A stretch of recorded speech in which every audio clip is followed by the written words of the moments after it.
to the channel. Today we're going to be taking a closer look at the Shotaro Kaneda 1/6 scale figure from the anime movie AKIRA, and this is made by MEDICOM and Bandai. Long awaited figure for me.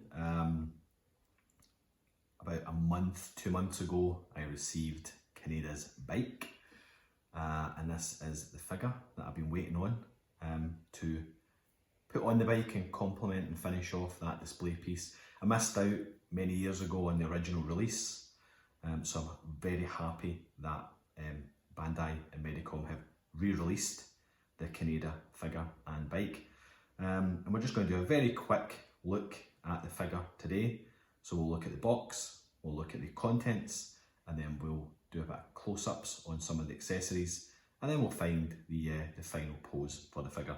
So here we have the box. The box has a opening front lid, and you can see a beautiful presentation. It's one of the most spectacular boxes I've ever seen. Lots of images of the figure, and then you have this window packaging showing the figure through what is an AKIRA logo. I really like that box from an art box perspective. It's one of the best I have came across in my years of collecting. Closing the box window, you can just see it's a simple AKIRA logo on the side. In the back you have a list of warning and notices with a very dull image of the figure itself, and again another AKIRA logo. So let's get this one opened up. We've got all the contents on the table and we'll take a closer look. Okay, so out of the box, here is everything that was inside, and already this is looking pretty glorious. Now I've retained the stand, clear plastic stand, the rod, and what looks like a kind of waist grabber in the packaging. The reason why I'm not taking this out is because I don't intend to use the stand. I'm going to marry the figure up with Kaneda's bike. So I'm not going to remove this from the plastic packaging. It's going to go back in the box. So I apologise for not showing you this up close, but it is just a clear plastic base, clear plastic rod with 2 or 3 points of joint articulation and this kind of circular waist grabber. But this is what you get. You get the laser cannon, you get the battery pack for the laser cannon, you get a range of hands. You can see one of the things that's quite apparent is on the left hand you have this turned down glove, and on the right you have the glove not turned down, but you do get a really good range of accessories. And of course, alongside the figure there are 2 head sculpts, one without the goggles and one with. Hand-wise, you can see there's already 2 hands open palm on the figure, but then we have a range of right hands. We have 1, 2, 3, 4, 5 different hands for the right and 3 different hands for the left. So let's get some close-up shots of all the accessories, the hands, the portraits and the figure. So we'll start first of all with the laser cannon. It's a really chunky accessory, and it's done really well. It has some weight to it. Painting wise, there's not really much weathering on this, but detail and paint application is pretty stellar. So there we can see we have some dials on the trigger section, which has got a slight amount of weathering to it, and I think that's really the only weathering that's on the rifle itself. Moving it round, you have this nice shoulder piece. There's the hole there for the kind of battery or power pack to plug into. At the end, you have this nice turquoise green cap inside the barrel. And overall, it's a really nice piece. I really like that. And then let's have a look at the battery pack. So the battery pack itself has the cable, and at the back of the cable we have this little plug-in component. It is tied together, so we can remove that tie. We have a really nice strap which connects onto the pack itself, and then the pack has a nice dial, a couple of indicator buttons, and overall it's pretty nice. No moving parts per se, apart from the flying cable, flying lead and the strap. But yeah, I think that's pretty nice. I really do like that. So that's the back of the pack. Let's take a look at a selection of some of the hands now. So this is a a left hand, and this is the one with the turned down glove. Quite a long peg on that for obvious reasons. The peg does move inside the glove itself as a point of articulation down in there. But sculpt wise and paint wise, I think these are really, really pleasant. They look quite realistic for an anime figure. You can see there's a different texture as well as a paint colour applied to the turn down section. And it's been sculpted pretty well for a leather gloved hand. Let's take a closer look at perhaps one that's got an open palm. Here you can see some sculpted detail on the palm of the hand with the leather crinkling and creasing.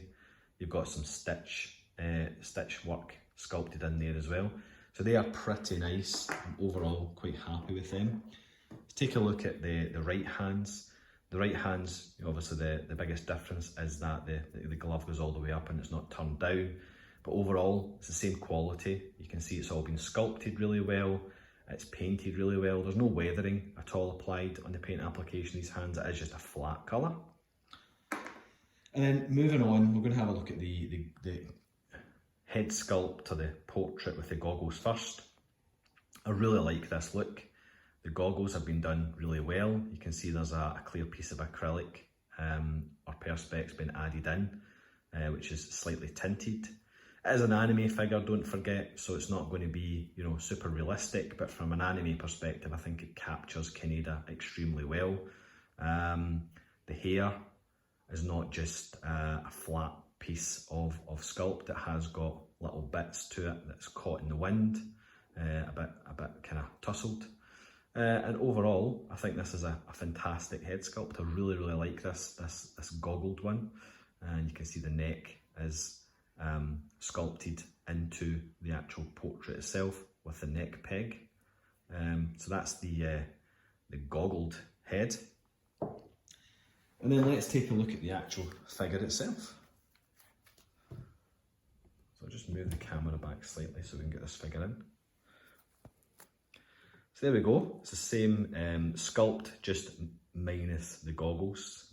Different expression on the face, and the hair slightly different. It's not as windswept. You can see you've got some, you know, bits which are sticking up here. But if we do a quick comparison of the hair, you can see there's far more going on with the goggle sculpt than what there is in non-goggle sculpt. The hair is flatter and more neater on this one as opposed to the goggle sculpt, and that's obviously because this is the sculpt that you use with the bike, and this is with the wind catching all the hair, and this one isn't. Clothing wise, it is made of a kind of vinyl / pleather, but I think clothing is excellent. I think the tailoring is fantastic. You can see here, good for health, bad for education. It's just a printed on decal, as it were. So be careful with that, I'd imagine. But it came already with the sleeves rolled up, which is accurate to the movie. Articulation wise, you know, you've got a good range in there. There's good elbow movement, there's good shoulder movement. I think tailoring wise, the costume is pretty much spot on, to be honest with you. Nice wee buckle in the back of the trousers. Moving down, you'll get some nice knee pads there, which are kind of hard. So that's quite nice. And then we have these really nice boots. Boots similar to the gloved hands are sculpted, but they're sculpted really well. You do have a slight amount of weathering in there, so you have some black wash going on with the creases. Treads in the bottom, just a flat paint. But overall, I think this is a cracking figure. Literally just been released in the last month. I don't think it was about £180 overall, but I'm really looking forward to getting this one posed up and on the bike. So yeah, there you are. There is the Kaneda figure. So here we are, final pose. I surprised myself. That's the beauty of messing about with something and trying to find a pose. Originally in my head, I had the idea of Shotaro Kaneda sitting in the bike with legs either side, properly sitting down, holding the handlebars, kind of skidding along with the goggled portrait. After trying that, realised there was a couple of problems. It wasn't looking too good. I didn't like the look of it. That you couldn't really see the costume. You weren't using the rifle with the battery pack. You were literally having Kaneda sitting on the bike. And I couldn't find a good way to show Kaneda off. This expression on the head sculpts, for me, they're good, but I'd like a more angrier, kind of determined expression. However, that's just me. I think it would have went better with some of the poses I had in my own head. So I changed it up a bit because 2 reasons. I wanted to incorporate the laser cannon and the battery pack. And I also wanted to show the figure off to its best, its best glory, as it were.